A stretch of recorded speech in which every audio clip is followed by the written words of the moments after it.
it's a joke. Everything's racist. Just because somebody thinks differently than you does not make them a racist, okay?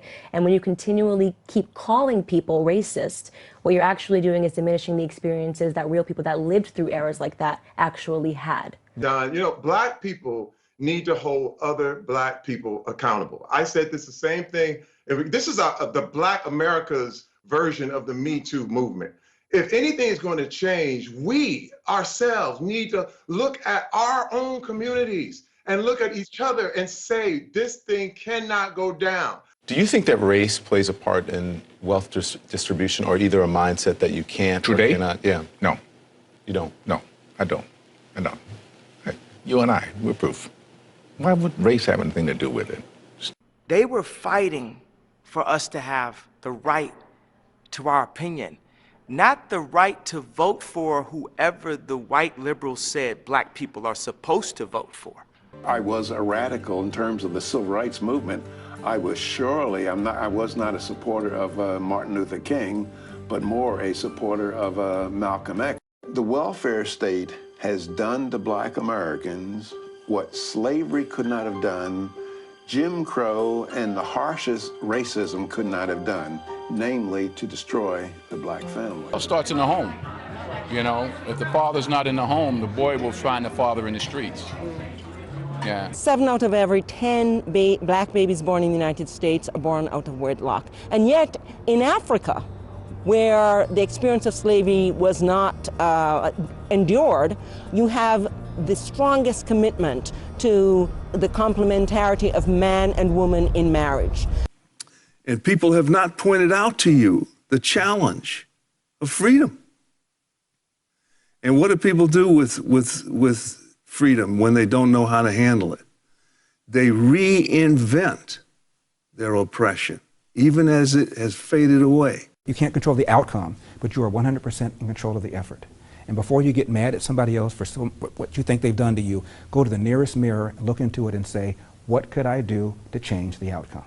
And he also said, no matter how good you are, no matter how hard you work, sooner or later, bad things are going to happen. How you respond to those bad things will tell your mom and me whether or not we raised a man.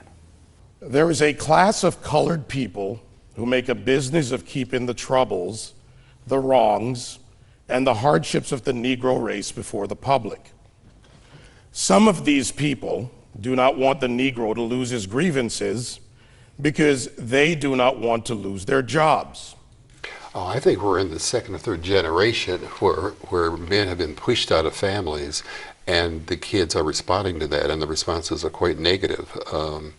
There are some very specific programs in retrospect that were developed that were in line to destroy with black families. My fellow Americans, ours has never been a narrative of grievance and entitlement. We have never believed that I am doing poorly because you are doing well. We have never been jealous of one another and never envious of each other's successes. And brothers, I respectfully say to each of us who have thrown some sperm somewhere and have a child somewhere, you're not a good person. But at the end of the day, the leading blacks lead the corporations, and the leading blacks have gotten paid while we have gotten played. What we need is for people to realize, I want to raise my kid. I want to go back and get my 3 kids. I want to take on that responsibility. The lifting up of the woman does not require the tearing down of the man. What is it about the ideology of the Republican Party that attracted you to it? The basic theoretical notion of personal responsibility. If you stay the correct course, then you will reap the benefits of that. And I believe that, the platform of the Republican Party gives individuals that mindset. 99% of cops are really good dudes and women. 99% of the people I've met that are cops are dope. I have a lot of friends that are cops. Who is killing these black victims? Not whites, not the police, but other blacks. 3 of my nephews got shot in the head.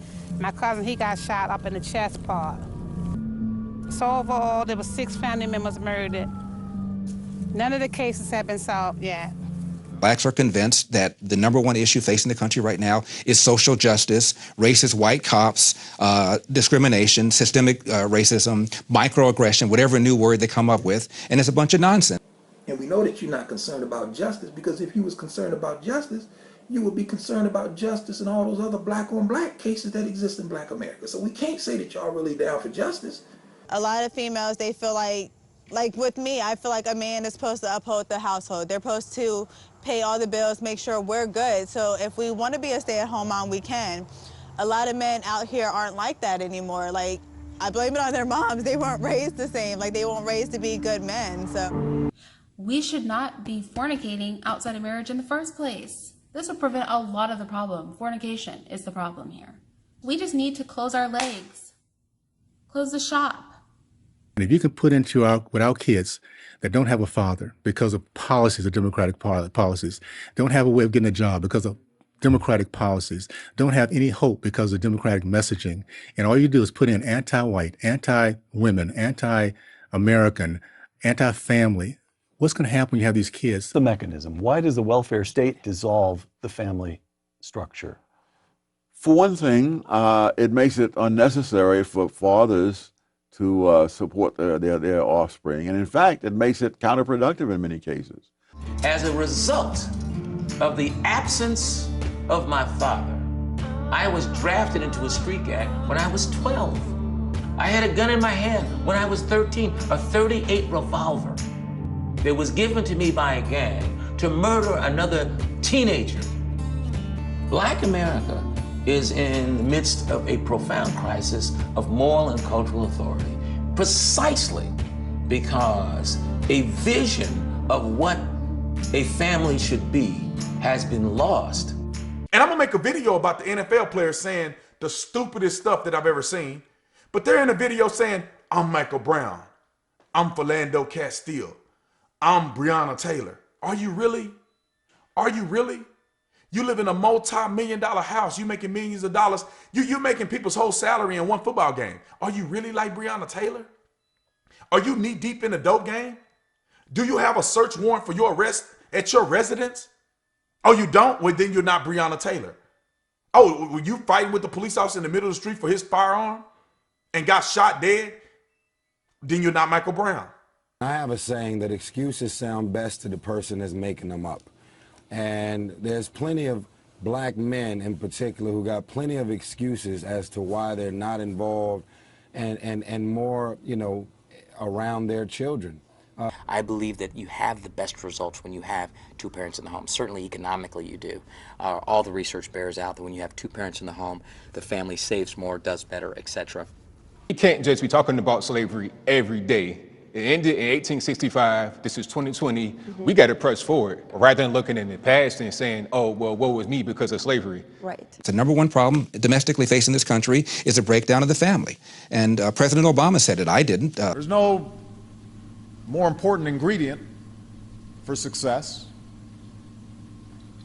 Nothing that would be more important for us reducing violence than strong, stable families. Which means we should do more to promote marriage and encourage fatherhood.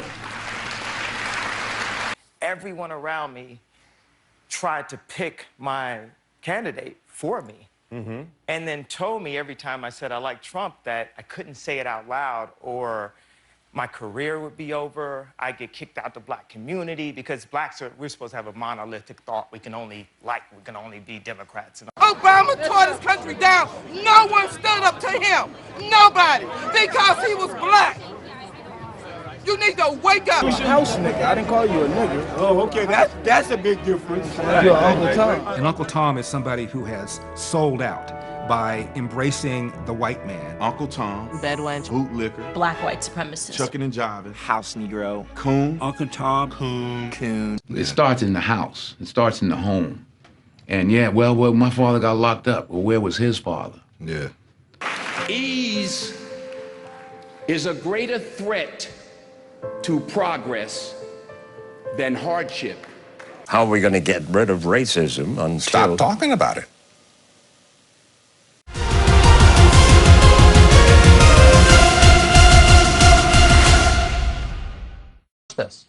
More than 72% of children in the African American community are born out of wedlock. That means absent fathers. And the studies show that lack of a male role model is an express train right to prison. And the cycle continues. So please, black folks, as I said, if this doesn't apply to you, I'm not talking to you. Pay attention to and think about what has been presented in recent history as acceptable behavior. Pay close attention to the hip-hop and rap culture that many of you embrace, a culture that glorifies everything I just mentioned, thug and reprehensible behavior, a culture that is making a lot of people rich, just not you, and it's not going to. White nationalism sounds a lot better as a threat than father absence. When are we going to call a hearing on the 74% of single motherhood rate in Black America today? My guess is probably never. Now, I am confident that the biggest issue facing our community is father absence, which further deconstructs everything that is happening. Stop cutting me off. I didn't cut you off. You would rather assign meaning to a homicidal maniac than to actually address the things that I said today that are actually harming Black America. Number one, father absence. Number two, the education system and the illiteracy rate.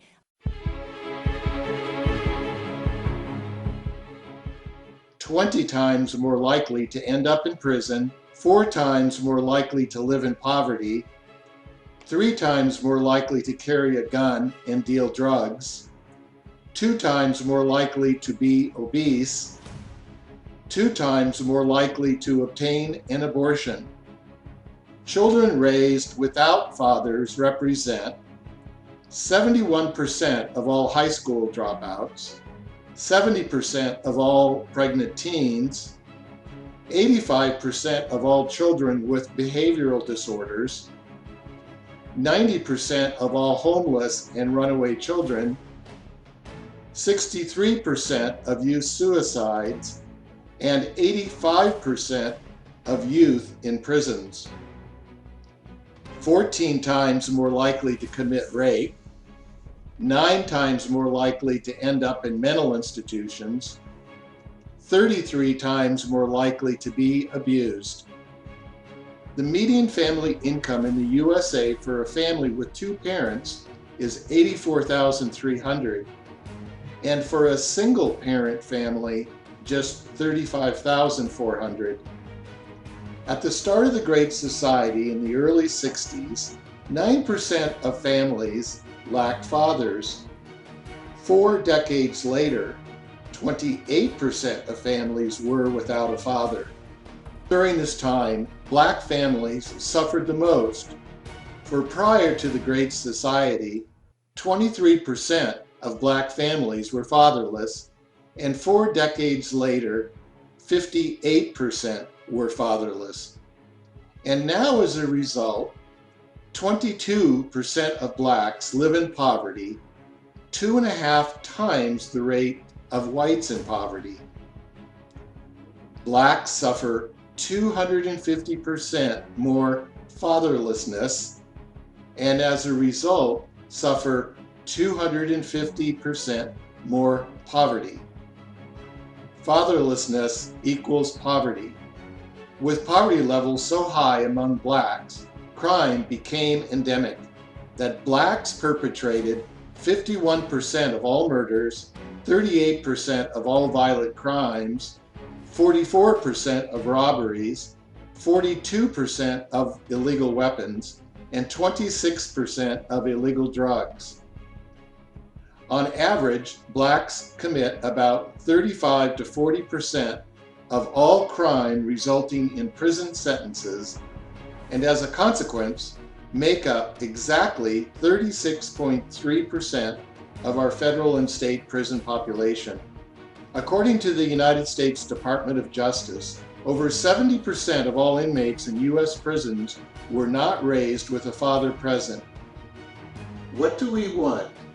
This? Or are we going to continue like this?